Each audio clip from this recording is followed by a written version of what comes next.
मैयेवर बोलू काही या खंड परिक्रमेच्या 35व्या भागात मी नीलिमा टिल्लू तुमचे सहर्ष स्वागत करीत आहे। माझे व्हिडिओ तुम्ही आपुलकीने बघता आणि अगत्याने त्याच्यावर प्रतिक्रिया पण देतात, त्याबद्दल तुम्हा सर्वांना धन्यवाद। प्रत्येकाचं नाव घेऊन सांगणं शक्य नाही, पण मी सगळ्यांना याच्यातनं धन्यवाद देते। खरं तर तुम्ही व्हिडिओ बघणं किंवा आवडणं ही गोष्ट वेगळी, पण व्हिडिओ करताना मला स्वतःलाच पुन्हा प्रत्ययाचा आनंद मिळतो। परिक्रमा केली, आता मानसिक परिक्रमा चालू आहे। मला खूप छान वाटते ती परिक्रमा करताना। आता चाललो होतो असेच तटातटाने, मध्ये थोडा वेळ थांबलो होतो विश्रांतीला, तर तिथे आम्हाला एका नावेमध्ये 3 मुलं दिसली आणि एवढी लीलया चालवत होते ना नाव। लहान होती, 5-6 वर्षाची असतील। मला जरा आश्चर्यच वाटलं, एवढ्या लहान मुलांना आपण पाण्याजवळ सुद्धा फिरकू देत नाहीत आणि चालले बिंदास। सध्या कडेकडेनी जात होती, पण मध्ये खोल असतं ना पाणी मैयेचं, मग काढलं मी त्यांचा एक व्हिडिओ। ही छोटी मुलं छोटी नाव घेऊन चाललेत, त्यांचा फोटो काढते। नंगे पुंगे आहेत, आंघोळीला आलेत वाटतं। कसे चालवतात बघा। लहानपणापासून या मुलांना एवढ्या वयापासून नाव चालवण्याची त्यांना सवय आहे। गेले कुठे? थोड़ा दिखना चाहिए ना, थोड़ा उधर ले लो। हाँ, मस्त मस्त। अरे किती लहान आहेत बघा, 5-7 वर्षाची असतील। काय मस्त नाव चालवतात मग। नर्मदे हर नर्मदे। याला खरंच नंगू आहे, खरंच नंगू आहे।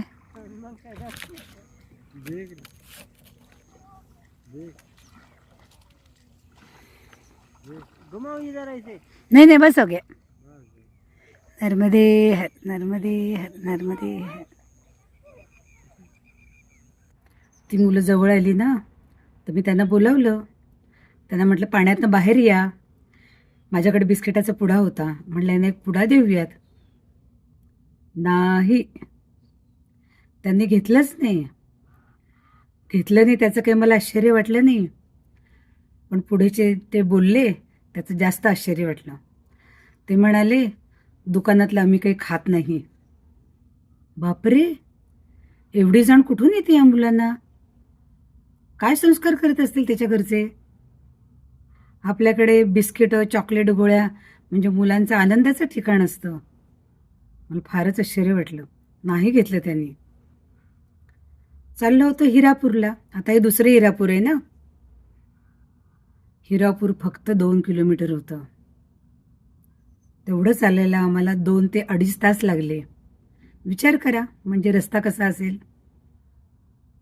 मध्ये हिरणी नावाची नदी लागली, तिचा मैयेबरोबर संगम आहे।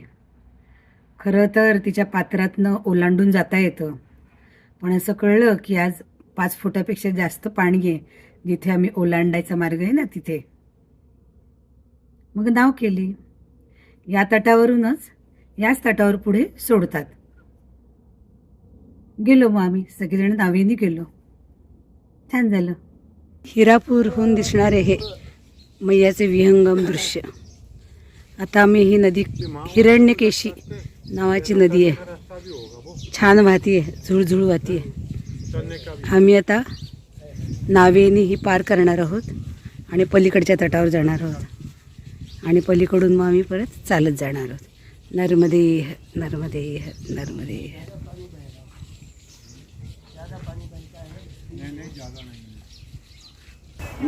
हिरण्यकेशी नदी हे करत आहोत।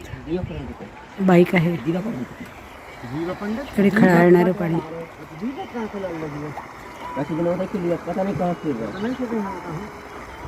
इथून चालत जाण्याचा रस्ता आहे, पण पाणी खूप गहिरं आहे आणि जाऊ शकत नाही, म्हणून नौका। हिरण्य किंवा हिरण्यकेशी नदी आहे. बघा किती पाणी आहे त्याच्यात.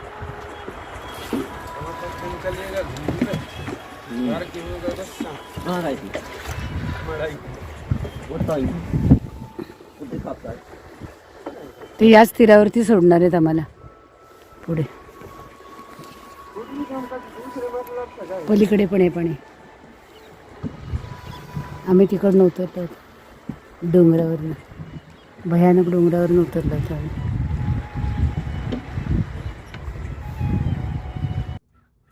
पुढे जायचं होतं आम्हाला जोगीपुराला. जोगीपुराला हरण्येश्वर महादेव आहे, राधाकृष्ण मंदिर आहे आणि एक खडा नंदी आहे. त्याच्या आधी एक मठ होता, तिथे थांबलो. एक महाराज होते. आम्ही गेल्याबरोबर म्हणाले, भिक्षा मागा, शिधा घेऊन या, मग तुमचा तुम्ही स्वयंपाक करा. ठीक आहे म्हटलं. मग हे पुरुष लोक गेले भिक्षा मागायला. भिक्षा मागितली 5 घरी, तरी 4घांना पुरेल एवढा शिधा नाहीच मिळाला. परत आले ते. मग आम्ही म्हटलं की आता आपण दुकानातनं वगैरे आणूया. त्याने विचारलं दुकान कुठे आहे, तर ते म्हणाले ते तिकडे गावात आहे.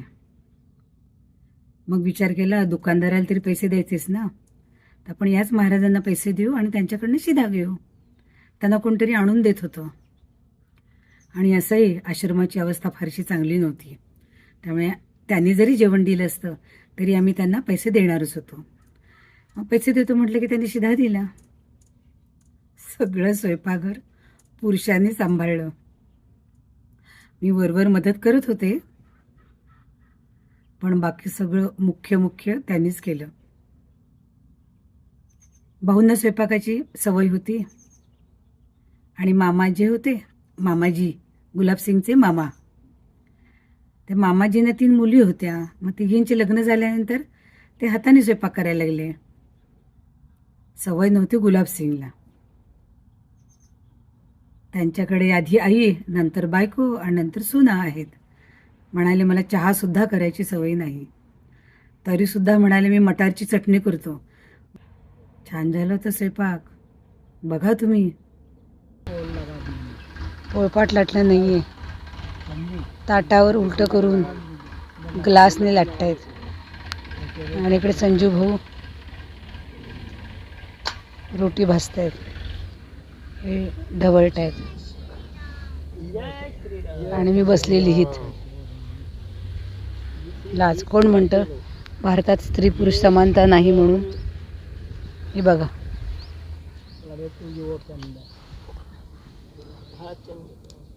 बघा आता ते कसे लाटतील. त्या काही अडत नाहीये.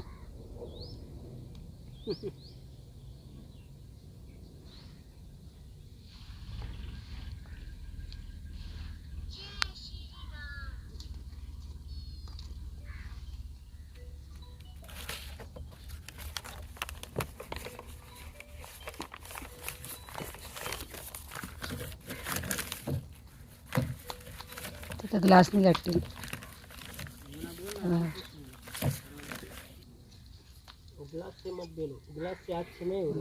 नहीं होता है, बराबर होता है.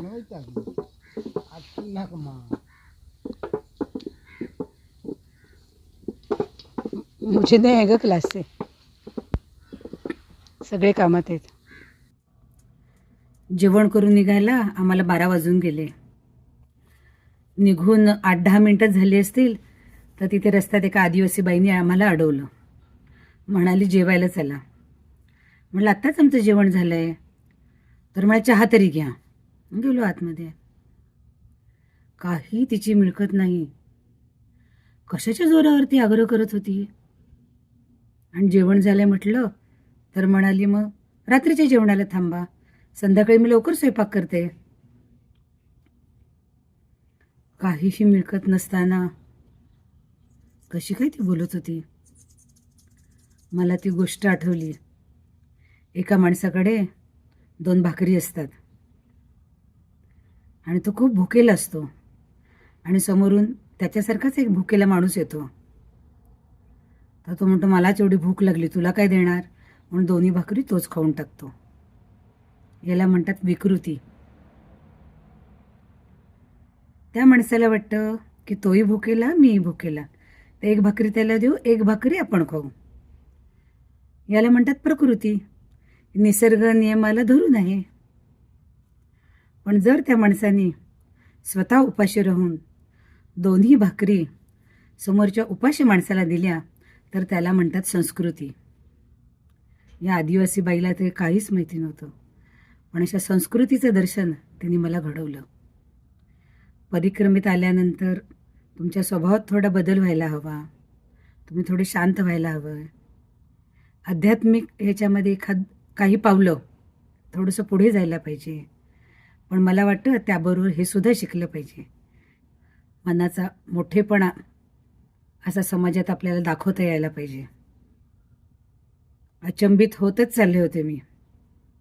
आता पावला बेलखेडी करत बरबटीला जायचं होतं. पावलाहून निघालो तर बेलखेडी 3-4 किलोमीटर आहे असं कळलं. 4 किलोमीटर गेल्यानंतर एक माणूस भेटला, तर 6-7 किलोमीटर असेल. हे मैयाच्या तटावर काही मैलाचे दगड नसतात ना, त्यामुळे आपल्याला समजत नाही की नक्की किती अंतर आहे. लोक जे म्हणतील त्यावर विश्वास ठेवायचा. बरं, ती लोक पण काही एवढी चालत नाहीत ना, वरच्या रस्त्याने त्यांना वाहन मिळतं. चाललो असंच. बेलखेडीवरनं बरबटी 10 ते 12 किलोमीटर होतो. चाललो. थोडंसं एका खेडेगावातनं रस्ता होता. तिकडे चौबे यांचा आश्रम कम घर होतं. मध्ये मोठा चौकोन होता. एका बाजूला घर होतं, एका बाजूला परिक्रमावासींसाठी खोल्या होत्या.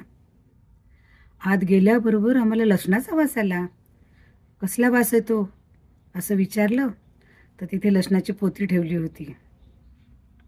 ते म्हणाले की इथे 2 रुपये किलो आहे लसूण. फक्त वाहनाने शहरात पाठवायचं म्हटलं की त्याची किंमत वाढते. अर्थात हा जो आहे लसूण तो आम्ही स्वतःला खाण्यासाठीच ठेवला आहे म्हणाले. तुमच्या जेवणामध्ये घालणार नाही म्हणाले. राहा आज इथेच. म्हटलं नाही, जेवून निघालो आहोत आम्ही. मी एक बघितलं, सकाळी 8-8:30ला जरी कुठच्याही आश्रमात गेलो ना तरी ते आपल्याला राहण्याचा आग्रह करतात. आपण राहत नाही एवढ्या सकाळी, ती गोष्ट वेगळी. चौबेंच्या आश्रमात माझं सामान बाहेरच होतं. आणि नंतर मग तो नाशिकचा ग्रुप आला, तर त्या 2-3 बायका आल्या ना, त्यांना म्हटलं सांगू नका म्हणून मी लपले कडेला. तर संगीता हुशार ना, तिने माझी सॅक आणि स्लिपिंग बॅग बघितली, म्हणाली निलिमा इकडे. सगळे आतमध्ये आलो. इतकं बरं वाटलं. अशा गाठी भेटी झाल्या एकदम. संगीताला बघून तर मला खूपच आनंद झाला. ती लोक मांडवगड करून आले होते. माझ्यापेक्षा 1 ते 2 दिवस ते मागे होते, तरी पण त्यांनी गाठलं होतं. अर्थात मी कशी मोरघडी हे ते मला जे सांगतील तसे मधली ठिकाणं करते ना, तसे ते करत नाहीत. आणि मी शक्यतो तटावरनंच जाते, तर त्यांचा तो पण वेळ वाचतो. तरी पण मला छान वाटलं एकदम.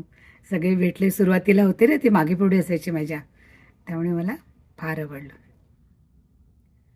जशी दुपार झाली तशी परत भूक लागायला लागली. तर तिथे एका शेतामध्ये रंगीबेरंगी बायका दिसल्या. म्हटलं काय आहे? तर तिथे मटारची तोडणी चालू होती. मग त्यांनी किलोभर शेंगा दिल्या. घेणार कुठे? सगळ्यांकडेच सामान ना. माझ्या एका हातात दंड, दुसऱ्या खांद्यावरती स्लिपिंग बॅग आणि बोटाला ते जपाचं मशीन. हवे तर होते मटार, घेणार कसे? मग मामा होते ना, त्यांनी सगळं पाणी ओतून दिलं.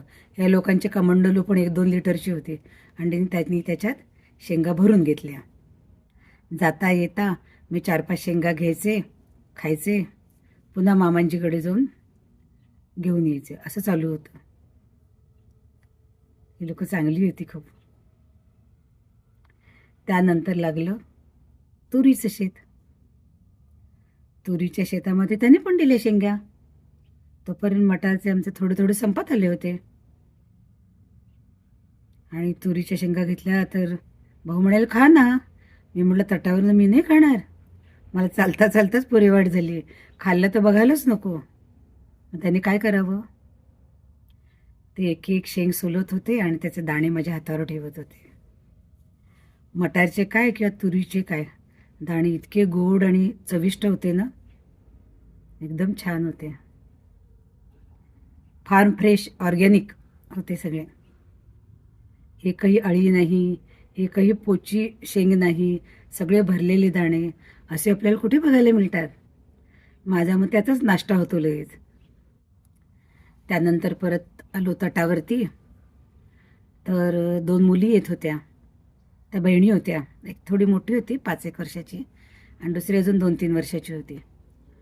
तर माझ्याकडे खायला द्यायला काहीच नव्हतं. मग मी तिला पैसे दिले मोठ्या मुलीला आणि त्यांची झोपडी दिसत होती तिथे तटावरती. तर मी म्हटलं याचं काहीतरी खाऊ आणा आणि सगळे मिळून खा. तिथे अजून पण 2-3 लहान मुलं दिसत होती. तर म्हणले सगळे मिळून घेतील काहीतरी. तर ती लहान मुलगी जायलाच तयार नाही. 2 ते 3 वर्षाची असेल. नलमध्ये ये हलं, नलमध्ये ये हलं. सुद्धा म्हणता येत नव्हता. ती माझ्या मागे मागे यायला लागली. माझ्याकडे ना कमी किमतीच्या नोटाच नव्हत्या, 500चीच होती. एवढे तरी पैसे मला तिला द्यायचे नव्हते, कारण तिचे आईबाबा काही तिला ते पैसे देतील असं वाटत नव्हतं. आणि उद्या त्यांनी त्याच पैशाचं व्यसन केलं तर. शक्यतो मी पैसे देण्याच्या विरुद्धच आहे कुणालाही. पण तटावरती कुठे असणार दुकान की काहीतरी घ्या आणि द्या म्हणायला. त्यामुळे नाईलाजाने मी पैसे दिले होते. मग त्या मोठ्या मुलीने सांगितलं की माझ्याकडे पैसे आहेत, तरी ती ऐकायला तयार नाही. शेवटी तिची आई आली घ्यायला तिला. तिने सांगितलं की याने पैसे दिलेले आहेत, आपण संध्याकाळी खाऊ आणू. मग ती गेली. अजूनही कधी कधी मला तिचा तो चेहरा, ते माझ्या मागे मागे येते रडत रडत नलमध्ये हल करत, अजूनही मला आठवतं आणि मला फार वाईट वाटतं. आता झलोनवरनं आम्ही कुडा किंवा कुंडा या गावी चाललो होतो. किंवा कुंडा येथून होणारं मैयाचं दर्शन. आम्ही त्या आश्रमात जात आहोत. त्याच्या आधीचा हा फोटो. कुंडाचा आश्रम मोठा होता, चांगला ऐसपैस होता, पण खूप खालीवर होतं. जायचं होतं उघड्यावरच सगळं.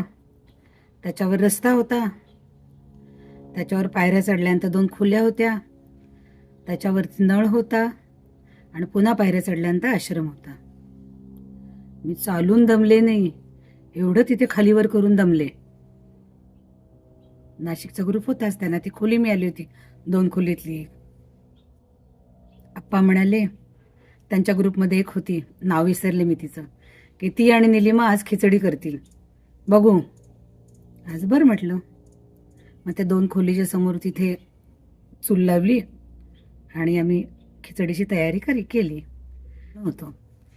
तर आम्ही सगळं धुवून वगैरे आणलं आणि भाताला पाणी घेण्यासाठी आम्ही परत वर चढलो नळावर जाण्यासाठी. आणि खाली आलो तर भाऊनी खिचडी टाकली होती. त्यामुळे आप्पा आणि कंपनी आमच्या सुगरणपणाला मुकले. आणि मामाजी आणि भाऊ नेहमी स्वयंपाक करायचे. पण त्यांना काय म्हणतात पुरुषांना मला माहिती नाही. बाईला सुगरण म्हणतात, पुरुषांना काय म्हणतात? तसे ते सुगरण होते. हां, इथे मग आम्ही प्रदक्षिणेच्या मार्गातच झोपलो. हातपंप पण खूप लांब होता. मग खालच्या ह्याच्यात लाईट नव्हते. मग ते आप्पा आणि कंपनी सगळे वरती आले प्रदक्षिणा मार्गात. आणि संगीता आली माझ्याजवळ झोपायला. गप्पा मारत बसलो आम्ही, कसं चाललं काय झालं वगैरे. तर तिने बघितलं, मामाजी होते ना, ते मला रोज त्यांचे शाल नाही का तसं रजई घालायचे. तर ती म्हणे, वा निलिमा, लाड आहेत तुझे. खरंच माझे फार लाड चालले होते. म्हटलं अगं ते रोज घालतात मला, थंडी वाजते म्हणून. माझी स्लिपिंग बॅग होती तरी. दिवसभर ते सांभाळायचे, रात्री झोपताना द्यायचे. सकाळी माझं काम एवढंच की घडी घालायची आणि त्यांना द्यायचं. तिला म्हटलं की हे काहीच नाही. आता मटार सांभाळले होते, तुरीच्या शेंगा सोलून मिळाल्या मला. नंतर कधी कधी कपडे हे होत नाहीत ना, रात्री धुवायला पाणी नसतं. सकाळी धुतले किंवा रात्रीचे वाळले नाही तर मी माझ्या सॅकवर किंवा डोक्यावर ठेवून वाळवून एक एक कपडा आत टाकायचे. तर मामाजीने एकदा माझ्याकडून कपडा पण घेतला वाळवायला. बापरे, म्हटलं मैयाची कृपा तर आहेच आहे. इतके दिवस तिने मला साथ सोबत दिली नाही, आता दिली आहे, ती पण खूप चांगली दिली आहे. मैयाची कृपा तर आहेच आहे, पण अजून पण काही पुण्य गाठीशी असावं म्हणून अशी चांगली लोक मला भेटली आहेत. इथे काय काहीच सोय नव्हती, त्यामुळे निघालो आम्ही सकाळी. त्यामुळे मैयावरच स्नान करायचं म्हटलं, ठीक आहे पुढे जाऊन करू. चहा वगैरे तर काही मिळालंच नाही या लोकांना. चाललो तटातटावरून, खूप छान वाटत होतं. झुंजू मुंजू झालं होतं, पक्ष्यांचे आवाज येत होते, थवे इकडून तिकडे जात होते. सुनाचर गावाच्या इथे एका आश्रमात चहा पाण्यासाठी थांबलो होतो. सकाळी चहाच नाही मिळाले या लोकांना. तिथून होणारं हे चमचमणारं मैयाचं दर्शन. नर्मदे हर नर्मदे हर नर्मदे. सांगितलं सणावर, पण बहुतेक सुनाचर नाव होतं, पुस्तकात ते सुनाचर असं लिहिलेलं आहे. तिथे सहस्त्रावर्त तीर्थ होतं आणि तिथे मैयेच्या नवीन मंदिराचं बांधकाम चालू होतं, त्यामुळे तिथे काय आम्ही थांबलो नाही. पण थोडं पुढे गेलो, आज पूजा राहिली होती, अंघोळच नव्हती, तर पूजा कशी होणार मैयाची. मग एका ठिकाणी अशा पायऱ्या होत्या, थोडा घाट होता, मग तिथे आम्ही थांबलो. म्हटलं तर आंघोळ करून मैयाची पूजा करून पुढे जावं, कारण पुढे सर्रा घाटला तर त्रिवेणी संगम होता, मग तिथे बरीच गर्दी असणार. जशी मी पायऱ्या उतरून गेले, हे तिघंजणं वरच बसले. ते म्हणाले, मैया तुम्ही स्नान करून या, मग आम्ही जाऊ. एवढी सुसंस्कृत माणसं होती ना. मी खाली जाऊन आंघोळ करून वर येऊन पूजेला सुरुवात केली, त्यानंतरही तिघी उतरले खाली. आणि मी खाली असताना समोरून एक नाव येत होती, बहुतेक त्याला ती नाव काठाला बांधायची होती त्या तटावरती. पण या लोकांनी सांगितलं की इथे नको, इथे मैया स्नान करते. खरं तर नर्मदेच्या तटावर सगळीकडेच आपण उघड्यावर स्नान करतो, तिथे काही वाटत नाही. पण आता ही ओळखीची लोकं झाली होती ना, आणि त्यांना आणि मला दोघांनाही संकोच झाला असता, पण त्यांनी तो मार्ग काढला. जगदीश मडीला संकल्प पूजा केली होती, त्यानंतर आज प्रथमच मैयाच्या समोर बसून मी पूजा केली. खूप छान वाटलं. त्या कुडाच्या महाराजांना आम्ही धन्यवाद दिले की तिथे आंघोळ झाली असते तर आम्ही केली नसती ना. असं कधीच होत नाही, आश्रमातनं निघतानाच आम्ही पूजा करूनच बाहेर पडतो, पण ती केली नाही, म्हणून असं आम्हाला आज सुवर्णसंधी मिळाली. त्यानंतर थोड्याच अंतरावर होता सर्रा घाट. सर्रा घाट मारुती मंदिर, आणि हा घाट त्रिवेणी संगम आहे. गंगा, जमुना आणि मैया, म्हणून इथे आंघोळीसाठी गर्दी आहे. आम्हाला पण इथेच करायचं होतं, पण यायला उशीर होईल पूजेला, म्हणून तिकडे केलं. नर्मदे ऐकल्याप्रमाणे सर्रा घाटला गर्दी होती. त्रिवेणी संगम आहे ना, गंगा, यमुना आणि मैया यांचा त्रिवेणी संगम आहे इथे. गंगा यमुना कुठून आल्या बघा, आपल्या मैत्रिणीला भेटायला. तिथे घाटावरनं वर आलो, आश्रम आहे असं कळलं जवळच. मला लांबूनच त्या नाशिकवाल्यांच्या नऊवारी साड्या दिसल्या, वाळत घातलेल्या. शिरलो आम्ही तिकडे. चांगली सोय होती पाण्याची, फक्त जिथे कपडे धुवायचे होते ना तिथे 25-30 फूट खाली दरी होती डायरेक्ट, त्यामुळे मी घाबरत आणि जेवण तेच देणार होते, त्यामुळे प्रश्न नव्हता. फक्त आप्पा वैतागले, कारण ते येऊन 2-2.5 तास झाले आणि अजून जेवायला वाढलं नव्हतं. तेवढ्या ते बरीच पुढे गेले असते ना. जेवायला सोललेल्या तुरीच्या दाण्यांची भाजी होती, त्यामुळे सगळ्यांच्या त्याच्यावर उड्या पडल्या. नाही तर इथे कसं डाळ आणि रोटी असाच असतो ना. चाललो परत तटावरून. चिखल काही आमची पाठ सोडत नव्हता, वाटच बघत होता. पण यावेळी मजा झाली. त्या चिखलामध्ये 4-5 जण आपटले सर्वसटाक. नाशिकच्या ग्रुपमधले 2 होते, दुसऱ्या सुद्धा कोणाच्या तरी ग्रुपमधले 1-2 जण होते, आणि आमच्या ग्रुपमध्ये मजाच झाली. चिखल नव्हता तरी साध्या रस्त्यावर सुद्धा गुलाबसिंग धाडकन आपटले. तो डोंगर होता, खाली डोकं वर पाय, आणि त्याच्या खाली त्यांची सॅक. मी घाबरले. मला धट्ट्या कट्ट्या शेतकरी लोकांची ही अवस्था, तर माझं काय होईल. मला असं वाटतं की ते चिखलात आलो ना, तो चिखल त्यांच्या चपलीला असणार, त्यामुळे ते साध्या रस्त्यावर पण पडले. काय करणार, त्यांना उठवायला जायचं तरी तोल जायचा, तरी भाऊ गेले आणि त्यांनी उठवलं. आणि सॅक पाठीवर होते, त्यांना पटकन उतरता येणार आणि उतार होता ना.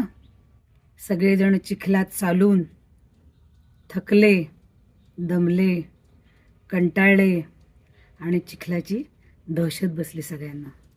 त्यामुळे जे काही तिथे ग्रुप चालू होते पुढे मागे त्या सगळ्यांनी ठरवलं की आता बास झालं, आपण आता थोडंसं वरच्या रस्त्याने जाऊया.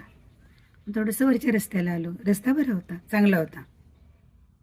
चाललो होतो उमरियाला. 4 किलोमीटरवर उमरिया आहे असं कळलं. तेवढं चालून झाल्यानंतर रस्त्यावर मैलाचा दगड लागला. उमरिया 5 किलोमीटर. चाललो मग तसंच. उमरियात रस्त्याच्या बाजूला नाला होता आणि तिथे एक आश्रम होता. तिथे दोघं तिघं आडवे झाले होते. त्यांनी मला आधीच्या कुठच्या तरी आश्रमात बघितलं होतं.